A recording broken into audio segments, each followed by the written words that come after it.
So welcome to 401 Church History. Welcome to section 6. Welcome to Jesus, God, from the neck up. Kind of ridiculous idea is that.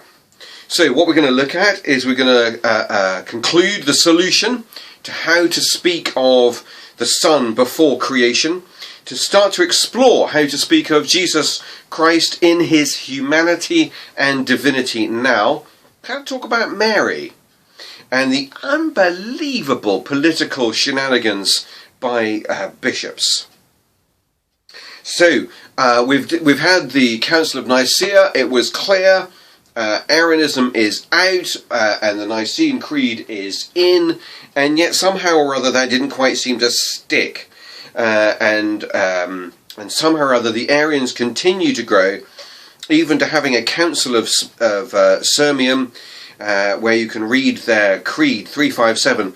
They had this Council of Sirmium, in which Hilary of Poitiers referred to it as the blasphemy of Sirmium, and Jerome, writing later, said the whole world groaned, astonished to find itself Arian.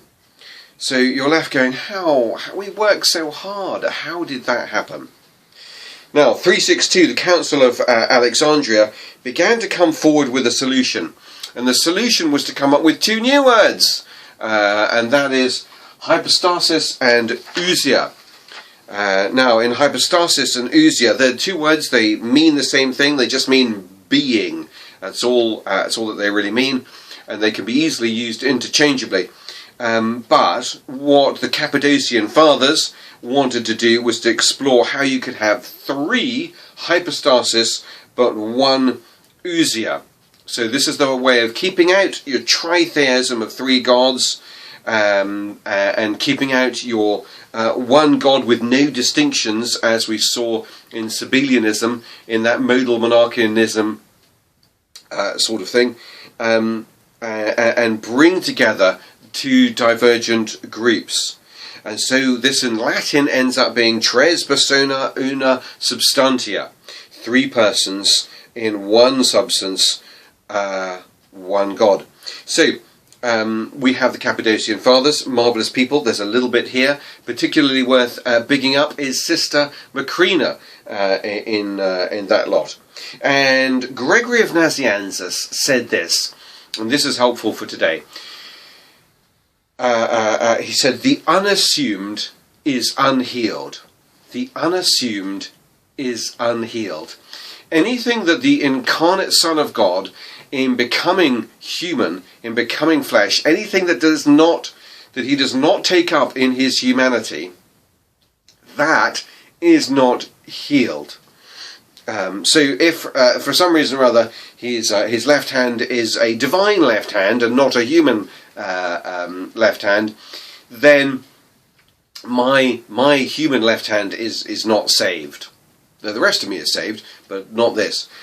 We need Jesus to be fully human, fully God as we do this. And so this is the language of hypostasis and of ousia. This is the idea that Jesus, in his incarnation, assumes to himself all of what it means to be human, and in so doing brings healing. So we're back, if you like, to incarnation, salvation by incarnation, which was something that we were looking at back in the days of recapitulation, and what was that? It was Irenaeus of Lyon, wasn't it? So this is the issue. Now this is what's leading us towards 381, the Second Ecumenical Council, and the Council of Constantinople. And so on page 40, you've got the two creeds listed. On the one hand, you've got the First Council of Nicaea 325, and on the other side, you've got First Council of Constantinople 381. And you can compare and contrast. I put certain things in italics that get added in, and stuff in brackets that gets taken out. So I'll let you have a look down there. What you'll notice is I've also put in red this little phrase, who proceedeth from the Father. Because that's what we have here in the Council of Constantinople, but it'll be later, there will be an additional filioque clause added, Filioque, Latin for and the Son. Filio, Son, que, and. Okay, and the Son. So that's why it's known as the Filioque clause. And in Toledo in 589, not an ecumenical council, just a local Western council, it seems to be where this idea of the Filioque clause is added and approved. And it is all part of why East and West as churches split and divide. Personally, I think it was just a bit rude of us to do that to the East. And why didn't we invite them? Why didn't we have them as part of that discussion? There you go. So, we move now to, well, not moving on, we're coming back in a way so that you understand this elements of hypostasis and ousia, and this language of the unassumed is unhealed. So there's a guy called Apollinarius, and Apollinarius, he was trying to work out how to talk about the divine and the human in Jesus. And in the process of doing that, he said to himself, where is it that we sin? To which the answer is, we sin in our minds. That's where we start. That's where the sin starts, is in our minds. Jesus didn't sin. So maybe Jesus did not have a divine mind. Now you see that would answer a whole bunch of questions if that is the case. If Jesus does not have a divine, if Jesus does not have a human mind, he has a divine mind, then that explains a whole bunch of things in terms of how he knows stuff. He's got a divine mind. But he does not have a human mind, said Apollinarius. Now, Apollinarius was a great friend, family friend of Athanasius, so everyone went, well, that's Apollinarius. He's obviously right. Why wouldn't he be? And so it took a while before somebody went, are you sure about that? Have we thought that through? And so what he was saying was, here's Jesus I made earlier. Here's Jesus who's fully human. He has a human mind. And Apollinarius said, what if that was not the case? What if actually we had a Jesus who had a divine head? What if he had a divine mind, not a human mind? What are the implications of that? Because Jesus didn't sin, and I sin in my head, that's where I start off sinning. So what if Jesus didn't have a human mind, but had a divine mind? And that's the question that we now ask. Now there's a whole bunch of you going, why? Why did you just not ask the question? Wouldn't it have been simpler if you just shut up? We were doing fine. Why do you have to make things so complicated? Yes, I haven't really got an answer for that one. So, what we're looking at is this idea of, well, what does it mean then for Jesus? What if Apollinarius is right? What if Jesus has a divine mind and not a human mind? How are we to think of how these two, the divine and the human, how do they work inside of Jesus? Now, Gregory of Nazianzus comes along with his smashing punchline, which is, the unassumed is unhealed. If this Jesus with his divine mind, if this is Jesus, then the unassumed is unhealed. So the one thing that Jesus has not assumed into himself, a human mind, that's the one part of me that really does need saving. And so I find the unassumed is unhealed. And if this is your Jesus, then I am not saved, because the unassumed is unhealed. Jesus does not have a human mind, then the human mind part of me is not saved. And that's the one part of me, frankly, that does need saving. Now, we start to look at two different schools of thought here. And you've got to bear in mind that these are merely emphases. You know how annoying it is when people go, evangelicals, they're all like this. And if you know any evangelicals, you go, that's not really fair, that's not quite right. That's not really how it is. So this is why you need to cut a little slack when we have these schools of thought. But on page 42, I've given a table of two different growing schools of thought. And they tend to be known as the Alexandrian school of thought and the Antiochian school of thought. So this is from Antioch and this is from Alexandria, and they have these different ways of looking at things. And particularly what they're doing is they're looking at how do we talk about Jesus. So let's start off with Alexandria. So in Alexandria, what we have, this is a nice Ribena. All right, it's got a bit of Ribena, it's got a bit of water in here. What we have in Alexandria is a uniting of the two natures. So we've got a bit of divine, a bit of human, and it's all being poured into Jesus. That's what we've got, a uniting of the two natures. You see, because over in Antioch, we don't have that. In Antioch, we have an oil and water image. And the oil and water here you've got your divine, and it's sitting very nice and comfortably on top of your human water. Don't drink this. And so you've got the separation of the two natures. So when Jesus walks on water, well, that's easy. That's the oil part, walking on water. When Jesus is hungry, well, that's easy. That's the water part of Jesus. So, you know, you've got a separation of the two natures. You've got a mingling of the two natures. In the Alexandrian model, you've got an emphasis on the deity of Christ. In the Antiochene model, the emphasis is more on the humanity of Christ. When we come to look at our scriptures, we're keener here in Alexandria on an allegorical interpretation of the Bible. In Antioch, we are more keen on your historical and contextual approach to the Bible. In Alexandria, we're keener on the salvation by incarnation approach. Here, salvation by obedience, recapitulation of Irenaeus, what Jesus does in the Garden of Gethsemane is what Adam could not do in the Garden of Eden. So you've got these two subtly different approaches, very similar, but ever so slightly different. But the important thing here is that if you're in Alexandria, you know that you're more important than Antioch.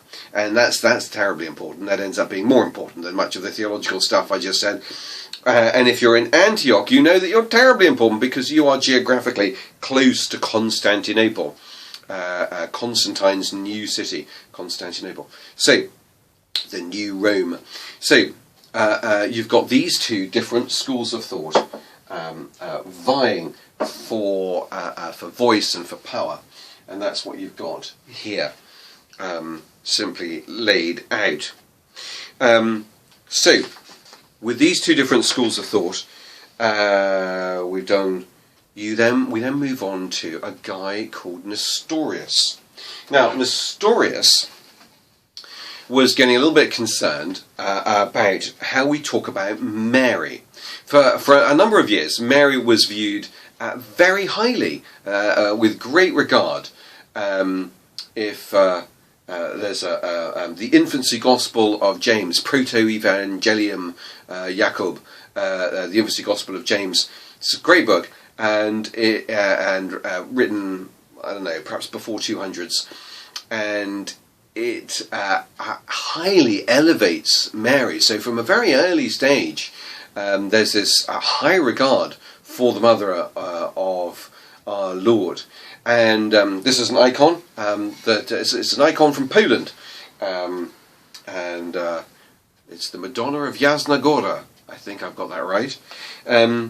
And the word that was used was Theotokos. The word that was used was Theotokos. Theotokos meanings Theo, God, Tokos, bearer. So Theotokos. So Mary is the God bearer, the one who gives birth to God, the God bearer. Now, Nestorius went, well, that's not right, because we've just said that Jesus is eternal. How can Mary be a God bearer? This is stupid. We need to find a different way of talking. He did not like Theotokos as a word. Now, what you've got to bear in mind is that where this conversation is going, it's not about Mary, it's about Jesus. But it does have some terrifically good spin-offs for Mary, let's not kid ourselves. But it's not about Mary, it's about Jesus. If you make it about Mary, then you'll go, well, maybe Nestorius is right. And you'll go down that route. But if you keep your eyes focused on saying, what is this saying about Jesus? Then you'll be alright, and you'll see your way through this. Okay, so what what Nestorius is troubled with is Theotokos. He comes up with a couple of different ideas. He says, why don't we go with Christ bearer? You know, she gives birth to the Messiah. That's all right. We could all agree on that. So he's rejecting this. Now, there's a bloke in Alexandria, and he listens to Nestorius and goes, that is so wrong. That is just wrong. And so this is Cyril of Alexandria. Now, on the plus side, he's bright, and on the downside, he is very unscrupulous. And this is perhaps our first meeting of a bad bishop. We're going to meet worse, but this is a bad bishop, in my view. But he happens to be right. And maybe we need to learn how to struggle with that as an issue, as a problem. So Cyril proceeds to take on Nestorius and argue the rightness of his position. And what he does is he looks at how Jesus needs to be both God and human, and how we need to not separate these two. Now, there proceeds to be a whole bunch of councils, and it leads to the Third Ecumenical Council at Ephesus, 431. This is what this all builds up to: a discussion on the unity of the two natures, or on the division, the distinctness of the two natures. And the punchline is Nestorius loses. And so the church accepts Theotokos as a good way of describing Jesus, and rejects Nestorianism. We've later come to read some more of Nestorius' writing, and we're no longer convinced Nestorius was quite the Nestorian he was made out to be. So it might be that in Cyril's approach, in his political look at me, I'm terribly important approach to slapping Nestorius around, he may have kind of turned Nestorius into a kind of bogeyman figure that Nestorius never was himself. There you go. Thank you for joining me for episode 6. In 7, we're going to be discussing what's going on inside of Jesus in terms not of his mind, nor of the two natures, but now we're looking at the will of Jesus, human or divine. See you shortly.